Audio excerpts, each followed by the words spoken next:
Hello, this is part 6 in my series. I'm showing you how to write an expert advisor from beginning to end. The particular expert advisor is a breakout type expert advisor, so it has no technical indicators, and I've taken this from a published strategy. I went over all of that in part 1, and I'm not going to go over the things that I covered in all the earlier parts in this video, so I do recommend that you watch them from beginning to end. I've been taking it step by step so that if you're a beginner you'll be able to code this. And in the last part, we actually finished all of the code to the point where it's a running expert advisor. It takes trades, does everything it's meant to do. So today I'm going to go through some optimization. I'm also going to cover some of the things that I've received in comments and questions following those videos, and just explain why I've done things the way I have, and a little bit of my philosophies on this type of trading.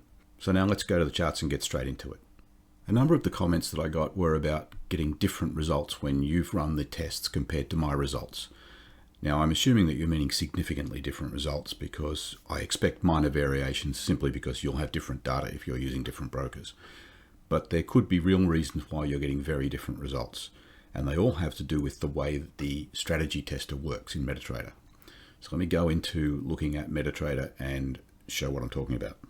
This is Metatrader 5, where I ran the tests. I ran the test on the 15-minute chart.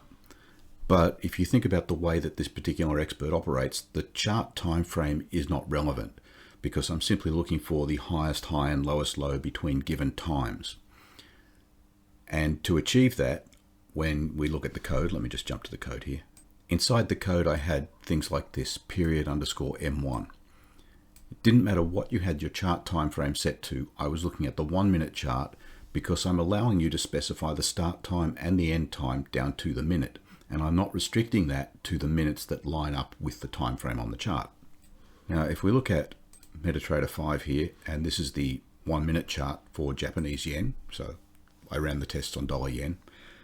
If I just press the home key, this has gone back now as far as the data that I have available for dollar yen 1-minute chart. Typically, brokers don't hold a lot of data, so if you open up a 1-minute chart, get a lot of bars when you're going back a short time, and that's about as much as you're going to get from a broker. And you can see that mine has only gone back as far as 16th of March 2023. I ran the test from the 1st of January 21 to the 1st of January 23. All of that time frame is before the earliest bar of 1-minute data that I have available here. But remember that I ran it on the 15-minute chart. And if I also press the home key on my 15-minute chart, this goes back as far as 17th of June 2019. So the 15-minute chart neatly covers all of that time frame. But I don't have any 1-minute data available. What the strategy tester is doing is interpolating. It's deciding that I don't have 1-minute data, so it's stepping up and looking to see which data it has available. And certainly by the time it gets to 15-minute, maybe even at 5-minute, I don't know, but certainly by the time it gets to 15-minute, it has data available for the entire time range that I'm looking at. Because I set my start and end times to be on the hour, so I think I ran from 1 AM to 1 AM, and that's broker time, 1 AM, with 0 minutes, that neatly lines up with a 15-minute chart as well. So the strategy tester is able to do an interpolation and actually come up with a reasonable number based on the highs and lows of 15-minute bars, even though the 1-minute data is not there. That's using the strategy tester. So that worked for me because I actually had the data here for the 15-minute chart. And if you remember in the last session, I said that there was a delay while I had to download data because I didn't have it. And that was while I was downloading this 15-minute data to make sure that I had enough to run the test. There's also a difference between Metatrader 5 and Metatrader 4 in the way that interpolation is done. And this is Metatrader 4. And if I press the home key, I've got data here for the 1-minute only back as far as 14th of June 23.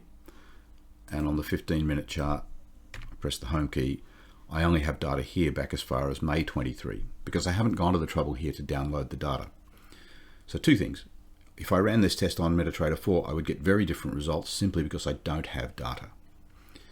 Secondly, the way this data is interpolated and estimated in Metatrader 4 is slightly different to Metatrader 5. I'm not going to claim to fully understand how that's done inside the strategy tester. I don't know, and I don't really need to know. It doesn't matter to me. But if I ran this test on Metatrader 4, I would expect to get very different results, if for no other reason than I simply don't have the data. In real life, you're going to be doing this as data arrives, and you should be getting 1 minute data coming down. But maybe not. Metatrader will only download data that it needs, and if you're only looking at that 1 minute data once a day, you may have some trouble in the code finding the data that's 24 hours old. So based on the feedback that people are getting different results, I know why it's being caused, and I'm not really going to set out to fix this in the strategy tester, but I'm going to make a change to the code simply to make it work better in real life. And this change is assuming that when you run this, you are going to align your start and end times to the times for the time frame that you have on the chart. So if you're running a 15-minute chart, I'm assuming that you're going to enforce that your start and end times must be on the quarter hour. And all I need to do for that, I need to change these period M1s to use the chart period, and that way I will know that the data's there. So if you're running a 15-minute chart and expecting to find 1 minute data, Metatrader is not going to be downloading that 1 minute data for you. But as long as the 15-minute chart is open, Metatrader will keep downloading 15-minute data. So if I just change that to period, bracket, bracket, that is the chart period, and I know that that data is going to be available. I can just replace that, that, and that, and these.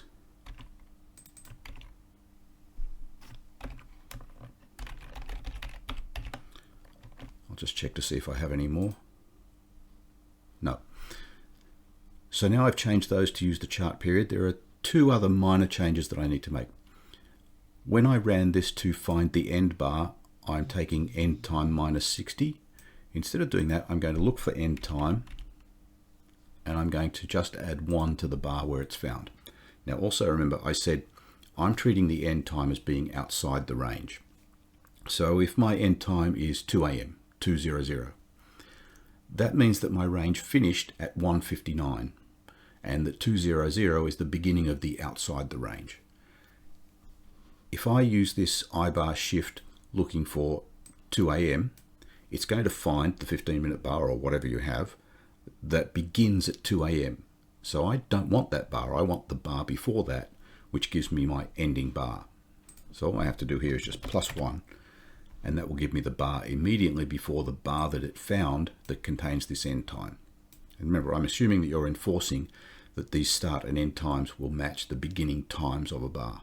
That just gives me the end bar and the start bar, and there's no further change to the high and the low because these are still based on the start and end bar. And that should be all it takes to realign this to work with whatever time frame you have on the chart. Now, realistically, you shouldn't need to run it on anything other than a 1 minute chart because this is only looking at a time range. It has nothing to do with any other signals that you might have on the chart. But some people prefer to see their data more compact, and if you're running a 1 minute chart, it'll be scrolling off the screen all the time. So you can run this maybe on a 15-minute, even a 1 hour chart. It depends when you're going to set the start and end times. So just make sure your chart time frame matches the start and end minutes. And a related but slightly different comment I got was someone who actually tested this beyond the time range that I used and said that they found it quite a different result. That's to be expected. And let me rerun the back test that I did here again.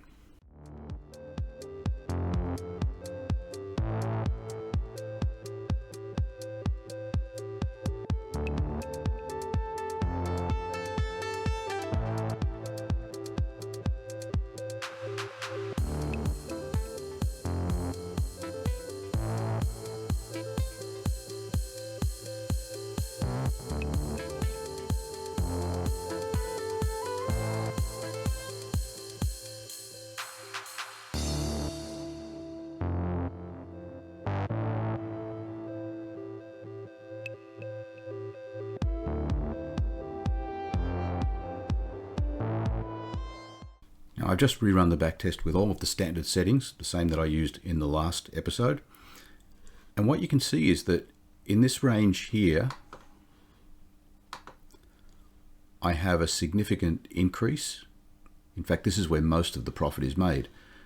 The curve is relatively flat here, and that goes up to the end of 21. So to the end of 21, not much is happening, and then everything happened during 22.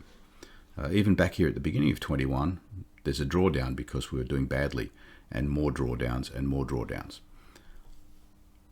It's obviously not a strategy that works well all the time, but it did work well during 2022. There was some profit to the end of 21, so if I took out 21, I would have slightly less profit, but I would make most of the profit here during 22. The comment that I got said that someone had tested this during the first half of 23 and got worse results. I don't disbelieve that because market conditions change all the time, and that's why you need to watch these strategies as they're running. One of the questions I get all the time is, what do I recommend as a long-term strategy? Now, firstly, I don't recommend strategies. Secondly, I don't think there is a strategy that just works out of the box without any changes to settings for all of time. I think it's up to you to assess the market conditions and decide when you need to change those settings on your experts, and maybe some experts simply don't work in certain market conditions. So this is an example perhaps of a strategy that has worked for 2 years. Maybe it hasn't worked for the beginning of 23. Maybe it will pick up again and work for the rest of 23. You don't know that. But those are the explanations I have for why people are getting different results. When I run this test with the same settings I had before, over 21 and 22, I get this same result. If you're trying to run it on Metatrader 4 perhaps, or without having sufficient data, then I expect that you'll get different results. And if you make those changes I've suggested, then you can at least align it to a time frame. I do recommend going for as granular a time frame as you can get data for if you're going to run a back test on this. Okay, so that's all on that set of comments. Now I want to talk about one of the comments I got, and it was only one comment, so not a significant number, but it does raise a relatively important issue. At least it's important to me. And the comment was that I have placed 3 separate trades rather than one trade and closing out at 15, 35 and 50, so partial close, and that I risked 1% on each of those trades. Now, if you've been following closely, I think it was the first part of this series where I said that that's the way I have interpreted the information that I got about the strategy. It wasn't clear, but it sounded to me like the strategy was saying risk 1% on each of the 3 trades, and the strategy actually said place 3 different trades. So that's why I've done that, and that's not really the most important thing to tell you. What I want to do is go into the concept of partial closing trades at different levels. And I might need to go to the whiteboard for that. So my whiteboard skills are not great, but if you imagine that we're beginning with a baseline here and we take one large trade of whatever amount that might be, and if this is the first take profit point, which in our case was at 15 pips, I believe, and if we said we're going to partially close it and then the remainder of the trade carries on, and then there's another close here at 35, where we do another partial close and the rest of the trade carries on to 50.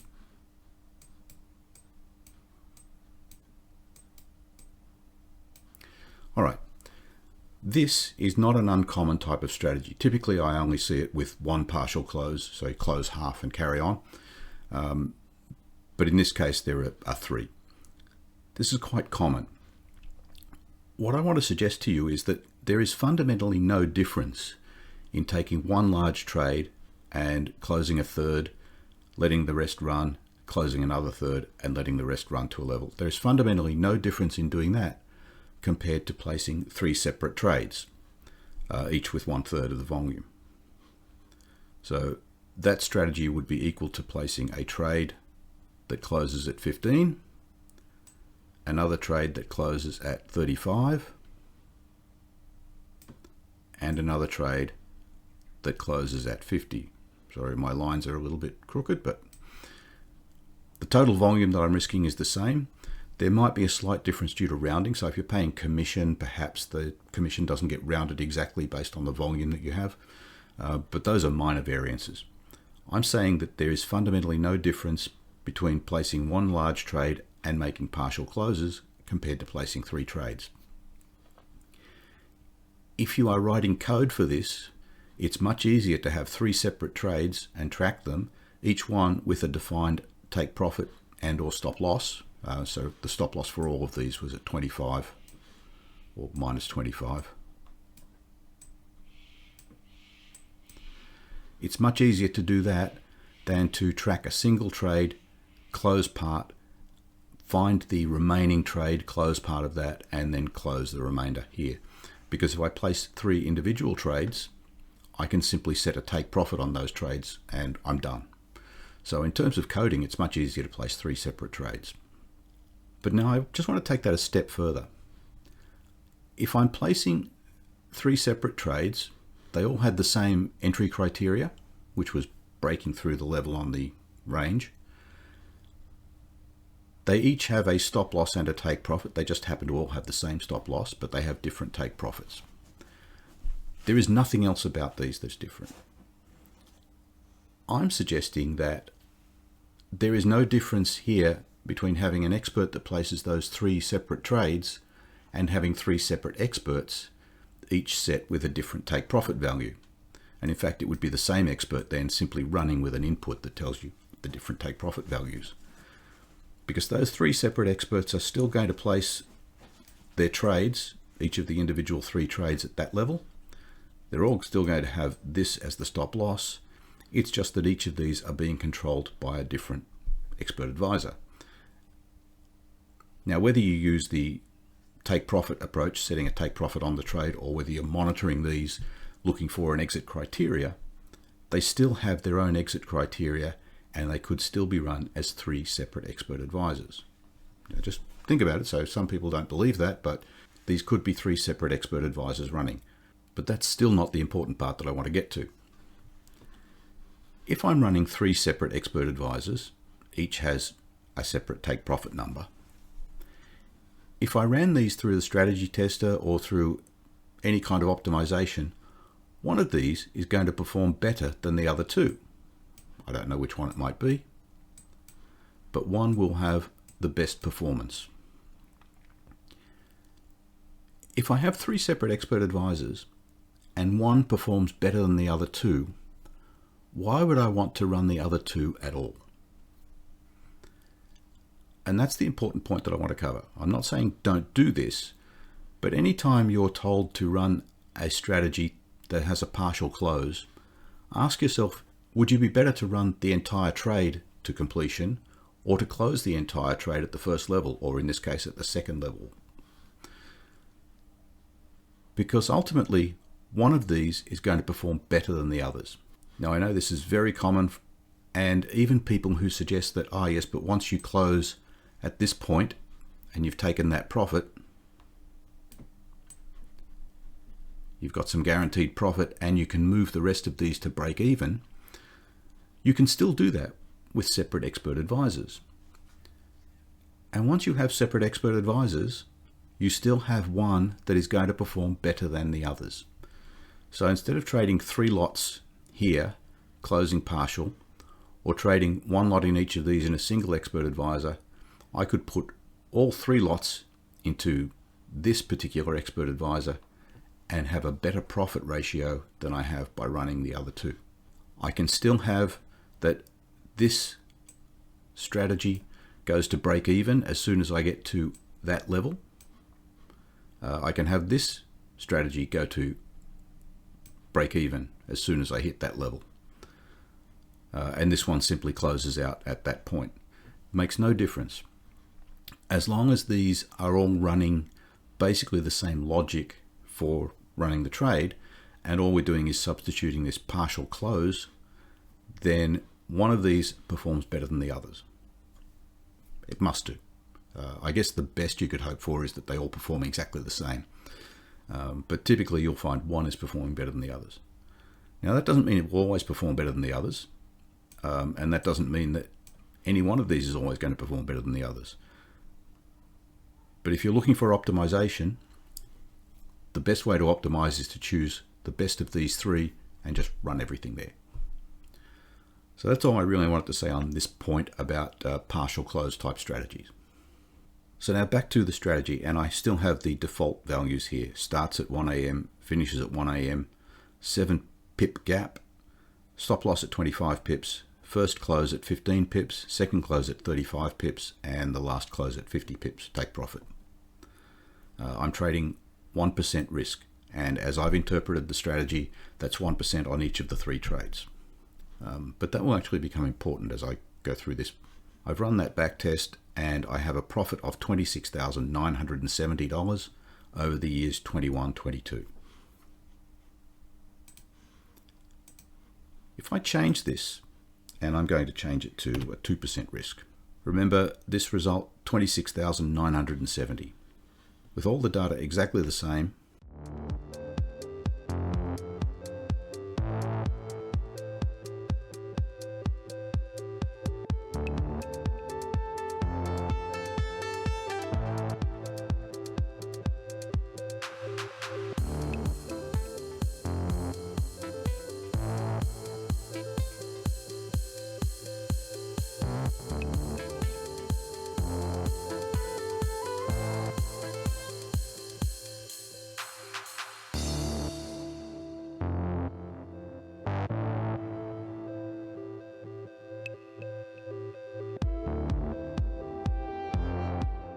so double the risk, and instead of having double that $27,000 profit, I have $78,000. So I've got a much higher profit here with no change other than to simply double the amount at risk. Let's see what happens if we go to 3. Now remember, this is 3 on each of 3 trades, so this is 9%. I don't really want to go much past this because we start running into limits in terms of trading volume. But we have 27,000 from 1%, 79,000 from 2%,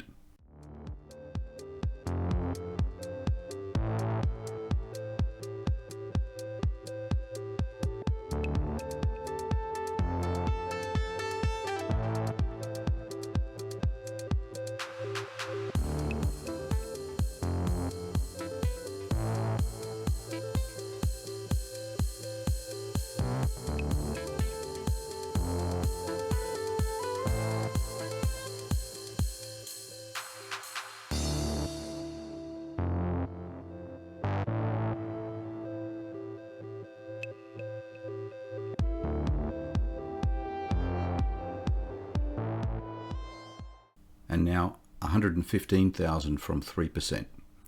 So when I went from 27,000 to 78, 79,000, I came close to tripling the return just by doubling the risk. I haven't quite achieved the same level of increase. I said I wouldn't go past 3, but I might just see if I can get 4, because that would be double the risk that I had at the 79. And to the back test now, I've gone up to 4% risk, which is a total of 12. And the profit here is actually less than I had at 3%, down to 101,000. I'll just do one more. I'll go back to, say, a 0.5%. So this is a total 1.5% risk. And the result from a 0.5% risk is 10,271, which is less than half of the 27,000 that was the profit from a 1% risk. This is all due to risking based on percentage of equity. And the effect can be positive, as in when we doubled this, we got more than double the return, and it can also be negative. And the reason is that in some cases you'll get a compounding effect, because as you win, you have a larger pool, and so you're going to risk more the next time, and you actually get an exponential result coming back rather than a simple doubling. But it can also work against you, and I might just go to Excel to show how this can work against you. So I've got a very simple table here, a starting balance of 10,000, a risk which is based on 1% of that, so I'm risking 100. The result, a 1 means that a win, and a -1 will mean a loss. So a win with 100 gives me 10,100. That means that my next risk is larger, and another win there doesn't just give me another 100, it gives me another 101. If I duplicate that line though, so I've had 2 wins, let's put in a loss, and let's put in another loss. So we've got a 50% win-loss ratio, and now the result is 9,998.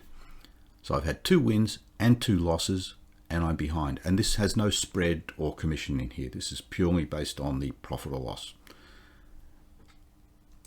The reason for that is that by the time I get to this loss, I'm actually risking a larger amount.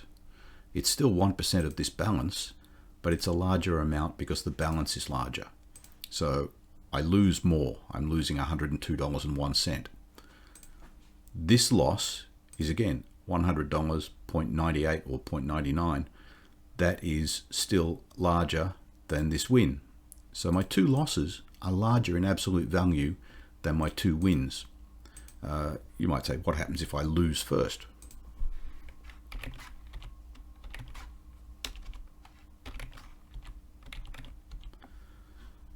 So now I've changed the table. I have 2 losses followed by 2 wins. The losses here, this is losing 100. Here's a win, it's only $98.01.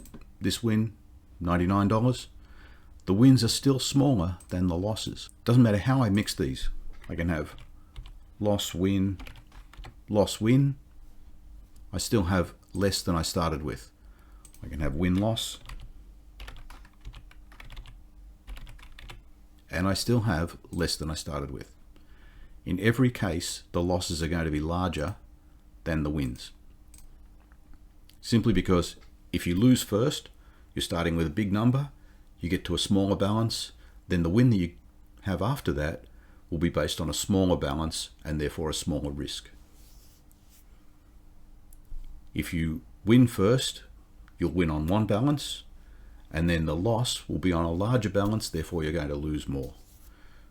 So anytime you're playing percentage of risk, and it's not a bad approach to take, but just be aware that your losses are going to be larger than the wins. So you need to have a strategy that's going to generate more wins than losses. Now, where is that relevant to the results we've got? What we're seeing, because I don't actually know the order of the wins and losses and how many wins we get in one row and how many losses in a row, but we're seeing a result of compounding on multiple wins coming together. But we're also then seeing the result of larger losses simply because it's a risk based on percentage. What I'm going to do now is change the code so that instead of taking that risk as a percentage, I'm just going to take it as a fixed lot size. So here at this line, I'm calculating volume based on the risk volume for the specified risk. I'm just going to take that out.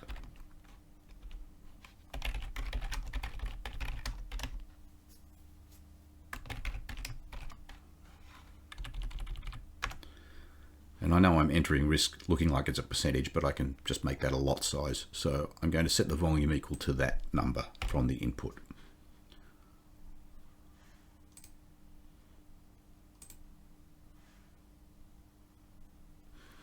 And now back to Metatrader, and I'll go to the inputs here. Now remembering that this is a fixed volume, I'm going to leave that at 0.5. So I'm trading 0.5 lots on every trade, and that, because I'm making 3 trades, that's 1.5 lots.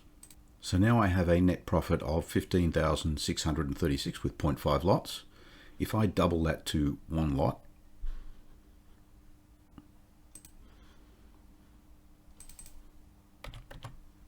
and the result here, 30,794, you can see it's neatly doubled. So what's the point of going through that? Mostly it's for awareness, so that you understand that risking percentages of your equity when you run the backtest in particular can have very big differences on the results if you just change that percentage. So it's not a nice linear relationship. But secondly, it explains why most of my experts, when I write them, I put fixed lot sizes. When I'm running live, I always have the option that I can go in and decide that it's time to increase the lot sizes because of the account balance or decrease the lot sizes because of the account balance. And I can always set the lot size initially to match up with approximately 1%. But if I'm risking a 1%, particularly on this type of strategy where the profit and loss are fixed point sizes, so if I were running something based on an ATR size, then each trade's going to be different, and maybe that makes more sense. But when I run this type of strategy, I will generally write them with a fixed lot size, and I'll just change that in real life as I need to. And it just makes it easier for me to analyze, because I know that the lot size itself is not playing any part in the results that I get. Let's do some optimization now. and I'm going to leave the modification where I'm running on a fixed lot size to make this a bit easier. And the first thing I'm going to optimize, because I've already talked about this, how having 3 separate take profit points is no different to running 3 separate expert advisors. So I'm going to begin optimizing by just changing this and taking out one at a time. I'm going to leave the risk, and it's no longer a percent, that's at 1 lot traded.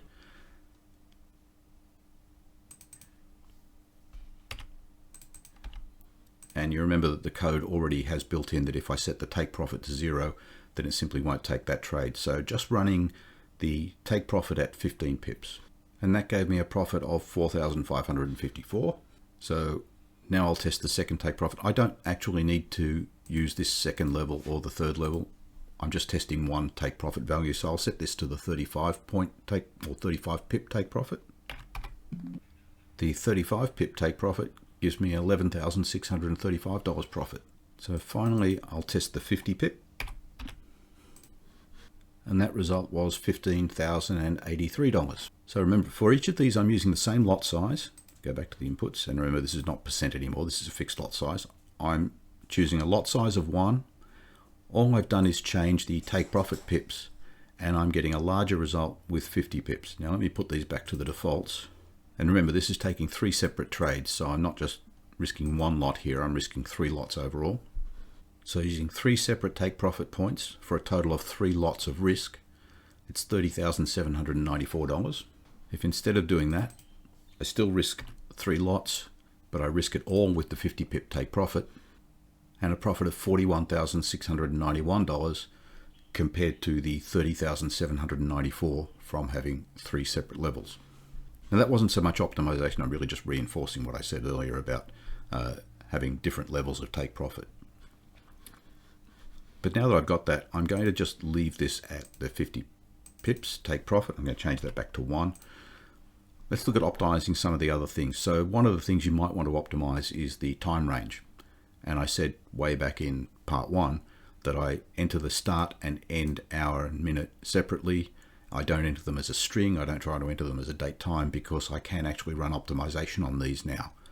So I could change the start hour from 1 to something else. So if I go into settings, I've got optimization disabled. I'll turn that on. And I'll choose the fast algorithm. And I'm looking for the maximum balance. Okay. So now that I've got that, now that that's turned on, if I go to the inputs, I've got checkboxes here. There's already a filled in checkbox next to trade comment. That's a string. I can't do anything with that. But I'm going to set the start hour. So what I want to find is there a better range. There are only 24 hours in a day, so I'm starting at 1, a step of 1, and I'll set the stop point at 23. I'll set the start at 0. So that's all 24 hours of the day. I'm going to do the same for the end hour. So that will cover every possible combination of that time range. When the optimizer runs, it's effectively performing every possible combination of these values. There is some logic to cut out some that make no sense, but it's effectively running every possible combination. So it can take a very long time. Metatrader 5 is much better for this for several reasons. It uses more threads. It's 64-bit. It's much faster than Metatrader 4. So I'm not going to try to do the optimization on Metatrader 4. You can still do this. It will just take longer. I'm also not going to try to optimize too many things at one time. If you look at what I've done so far, there are 24 different values for the start hour, 24 different values for the end hour. So that's 24 squared iterations. If I start changing any of these, it just goes up and up.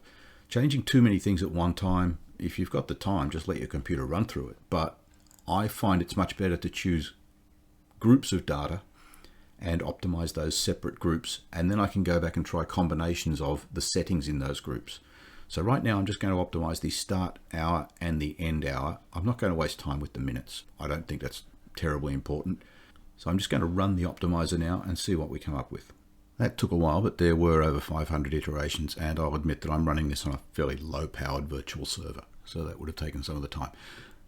But yes, 500 iterations takes a while, and I can see the results here. I've got them ranked in order of profit, and the most profitable seems to be for a start hour of 12 and an end hour of 2. So if I then look for correlations, 12 till 2, here's a 13 till 4, that's reasonably high on the list. 12 till 1, also high on the list. So it looks to me like that's sort of 12 to 13 as a start time, and somewhere around 1 to 2, maybe 0 as an end time. That looks like something I might be looking for. So maybe I'll focus on those in future. If you simply double click on this line, then it will actually run that test. And then you can see a reasonably linear type return on that. So that's not bad. The backtest result, yes, 27,185 in profit. So that's quite a good result.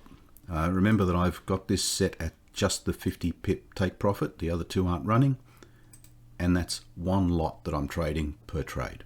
Now, if you wanted to, you could simply run all of these options and let the computer run for days, maybe even weeks, going through every possible combination and get the best result. But I don't recommend that. I ran the start and end hour together because they correlate and make some kind of sense to run as a single unit. The stop loss maybe also makes sense to run just on its own, because I don't see that that's going to have much of an impact depending on the take profit. I've already been through how the partial close doesn't really have the same sort of impact that people think it does, and how you're better off to have just a single result. So there's no point in running all three of these through the optimization at one time. Maybe the stop loss in combination with one of the take profits does. But I want to show now, rather than just say all the things you can run through the optimizer and just let it churn away for hours and days, I want to show a technique that I think is much better in terms of optimization, because I have a very strongly held view that running the optimizer is just curve fitting. It finds the best result for the time period that you're looking at, and there's no guarantee at all that that result will carry forward. If I look at this graph for the times, it does have a reasonably linear shape going forward, so that's not a bad option. But if I look at other things, I might find a different result. What I'm going to suggest as a method here, if I go to the inputs, I have to turn on the optimization. If I wanted to find the best take profit number, so I might start this at, turn that on first, turn these two off so I don't run them again. If I'm just looking at that one, for example, I might start at 10 increments of 5 all the way up to 100. But rather than run that across the 2 years, what I'll do instead, I would set this from January 21, so 6 months only. So I'll run this over 6 months and see what the results are. Now that was much faster, but a lot less passes to run through there. And according to this, the best result is with a take profit of 100. Fair enough. Which gives me a profit of 6,282 over that 6 month period. What I'd suggest at this point is take note here. There's 100, which is at the very top end, but then the next two best results are at 65 and 55. So it's not like 95 is close. It's down here, not too far away, but I've also got these results in the middle. What I'd suggest is taking note of that and then come back to the settings and change this by 3 months.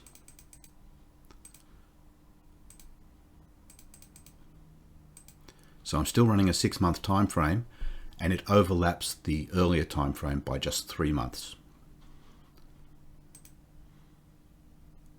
Got the same settings here from 10 to 100, and I start the optimizer again. And now over that different 6 month period, but still overlaps the first period, 55 and 65 were also in the top 4 before.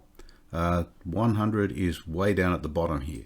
So you can see how that same number doesn't necessarily apply all the time, but 55 and 65 do. And this is a technique you can use just stepping forward by chunks of time rather than take an entire 2 year or 5 year or whatever you want to look at.